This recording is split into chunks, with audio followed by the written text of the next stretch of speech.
তো এখানে একটা টেকনিক আমাদেরকে অবলম্বন করতে হবে, সেটা হচ্ছে যখন আমরা শূন্যস্থানের পরে ব্র্যাকেটের মধ্যে প্রি মডিফায়ার কথাটি দেখব, তখন সবসময় দেখব শূন্যস্থানের পরে কি বলা হয়েছে।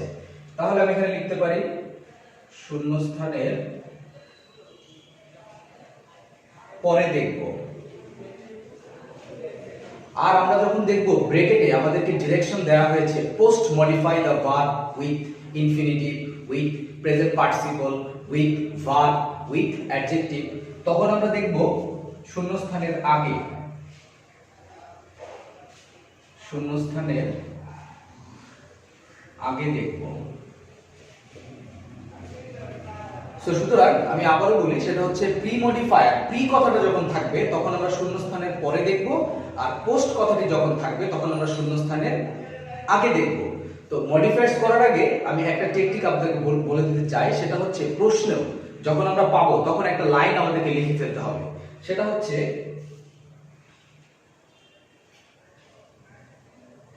Mr. X is a very smart boy. Mr. X is a very smart boy. এখন আমাকে বলতে হবে বয় এটা কোন পার্টস অফ স্পিচ, এটা নাউন। স্মার্ট এটা অ্যাডজেক্টিভ, ভেরি এটা অ্যাডভার্ব, ইজ এটা ভার্ব, মিস্টার এক্স এটা নাউন। এখন আমি যদি এটাকে সূত্র বানাই তাহলে কি দাঁড়াবে? নাউনের আগে কি বসে? অলওয়েজ অ্যাডজেক্টিভ বসে। অ্যাডজেক্টিভের আগে কি বসে? অলওয়েজ অ্যাডভার্ব বসে। অ্যাডভার্বের আগে কি বসে? ভার্ব বসে। ভার্বের আগে বসে নাউন। এখন এটাকে যদি আমি উল্টা চিন্তা করি যে নাউনের পরে কি বসবে? ভার্ব, ভার্বের পরে কি বসবে? অ্যাডভার্ব, অ্যাডভার্বের পরে অ্যাডজেক্টিভ, অ্যাডজেক্টিভের পরে নাউন। প্রশ্ন আমরা যখন স্কুল বা আমরা যখন কলেজে যখন কোনো পরীক্ষা দিব, তখন আমরা যদি মডিফায়ার্স এর কোশ্চেনটা প্রথমে দেখি, প্রথমে কোশ্চেনের উপরে আমাদের এই লাইনটা লিখে ফেলতে হবে, mister x is a very smart boy. এখানে বয় হচ্ছে নাউন, স্মার্ট হচ্ছে অ্যাডজেক্টিভ, ভেরি হচ্ছে অ্যাডভার্ব, ইজ হচ্ছে ভার্ব, মিস্টার এক্স হচ্ছে নাউন। তো আমরা এই সূত্র যে বলতে পারি যে নাউনের আগে অলওয়েজ অ্যাডজেক্টিভ হয়, অ্যাডজেক্টিভের আগে অলওয়েজ অ্যাডভার্ব হয়, অ্যাডভার্বের আগে অলওয়েজ ভার্ব হয়, ভার্বের আগে অলওয়েজ নাউন হয়। সো আমি কিছু এক্সাম্পলে চলে যাই। এখানে বলা হচ্ছে রবীন্দ্রনাথ ওয়াজ এ ড্যাশ পয়েন্ট। এখানে আমাদেরকে টিচাররা ডিরেকশন দিয়ে দিবে প্রি মডিফাই দ্য নাউন। তো আমরা জানি যে প্রি কথাটা যখন থাকবে তখন আমরা দেখব শূন্যস্থানের পরে কি আছে। তো এখানে শূন্যস্থানের পরে আছে নাউন। আমাকে দেখতে হবে যে কোন পার্টস অফ স্পিচটা আছে। এখানে শূন্যস্থানের পরে কি আছে? নাউন আছে। আর আমরা অ্যাকর্ডিং টু আওয়ার রুলস নাউনের আগে সব সময় অ্যাডজেক্টিভ বসাতে হয়। সুতরাং আমাকে এই শূন্যস্থানের মধ্যে একটা অ্যাডজেক্টিভ বসালে এটা আনসারটা হয়ে যাবে। তাহলে এখানে কি বললো? রবীন্দ্রনাথ ওয়াজ এ ড্যাশ পয়েন্ট। তাহলে রবীন্দ্রনাথ কেমন পয়েন্ট ছিলেন? এখানে আপনি যে কোনো অ্যাডজেক্টিভ বসালেই হয়ে যাবে অর্থবোধক। Great poet, famous poet, known poet. তাহলে আমি এখানে দিলাম ফেমাস পয়েট। সেকেন্ডটা বলা হচ্ছে Gitanjali is my dash poetry. এখানে বলা হচ্ছে noun adjective as pre modifier.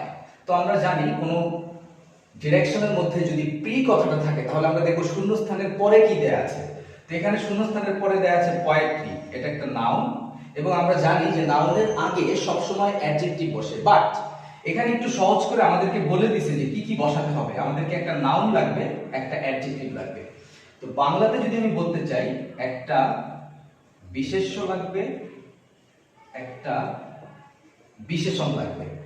আমাকে এখানে দুইটা ওয়ার্ড নিয়ে আসতে হবে, একটা দিয়ে নাউন বোঝাতে হবে অথবা আরেকটা দিয়ে অ্যাডজেক্টিভ বোঝাতে হবে। এটার উল্টা হলে হবে যে প্রথমে আপনি অ্যাডজেক্টিভ বসালেন, পরে আপনি নাউন বসালেন। It's doesn't fact. So noun adjective যদি আমি এখানে বসাতে চাই, এখানে কি বলা হয়েছে? গীতাঞ্জলি ইজ মাই, আমি এখানে বলতে পারি ফেভারিট বাংলা পোয়েট্রি। তো এখানে ফেভারিটটা হচ্ছে অ্যাডজেক্টিভ আর বাংলাটা হচ্ছে নাউন। সো নাউন অ্যাডজেক্টিভ কিন্তু ব্যবহার হয়ে গেল। 3 নাম্বারটা বলা হচ্ছে করিম কেম ফ্রম এ ড্যাশ। এখানে আমাকে ডিরেকশন দেওয়া হয়েছে use compound adjective two pre modify. তো প্রি মডিফাই যদি বলা হয়ে থাকে প্রি কথাটা থাকে, তাহলে আমরা দেখব শূন্যস্থানের পরে কি আছে। এখানে শূন্যস্থানের পরে কিছুই নেই, সুতরাং শূন্যস্থানে আমাকে বসাতে হবে কম্পাউন্ড অ্যাডজেক্টিভ। আর কম্পাউন্ড অ্যাডজেক্টিভ মানে হচ্ছে দুইটা অ্যাডজেক্টিভ। আমি আবারও বলছি, কম্পাউন্ড অ্যাডজেক্টিভ মানে আমাদের এখানে বলা হচ্ছে যে দুইটা অ্যাডজেক্টিভ এখানে বসাতে। সুতরাং আমি দেখি, করিম কেম ফ্রম এ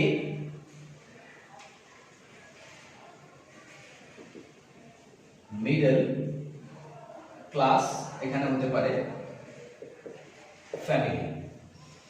তাহলে এখানে কি দাঁড়ালো, Karim came from a middle class family, এটাও অ্যাডজেক্টিভ, মিডলও অ্যাডজেক্টিভ, ক্লাসও অ্যাডজেক্টিভ। আর আমরা জানি যে কম্পাউন্ড অ্যাডজেক্টিভ মানে হচ্ছে আমার এখানে দুইটা অ্যাডজেক্টিভ লাগবে।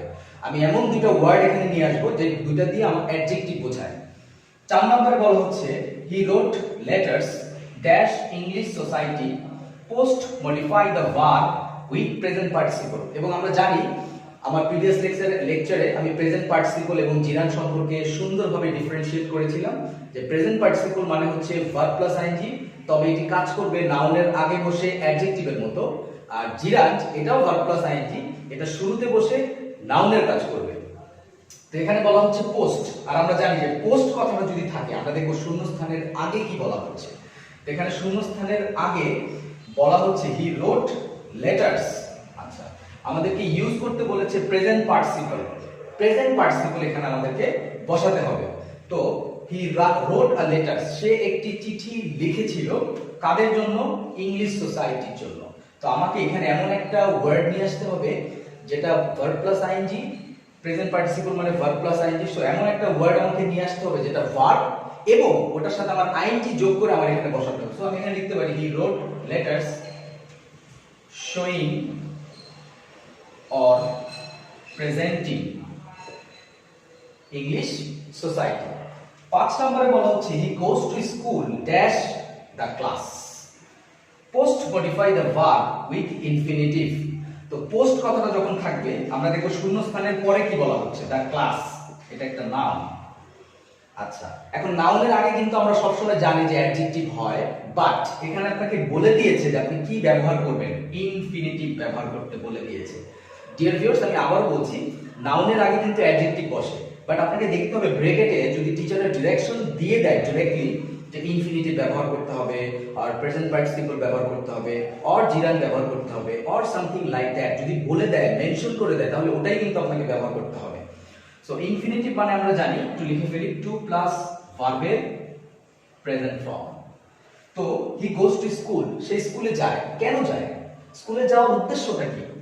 To attend the class। তো আশা করি আজকে মডিফায়ার্স এর লেকচার 1 এর ক্লাসটি আপনারা বুঝতে পেরেছেন। লেকচার 2 নিয়ে আমি আবারও আসবো। আশা করি আপনারা সবাই আজকে মডিফায়ার্স ক্লাসের বেসিক ধারণাটা পেয়েছেন। সাফল্য স্কুলের পক্ষ থেকে সবাইকে আন্তরিক ধন্যবাদ। সাফল্য স্কুলের সাথে থাকুন।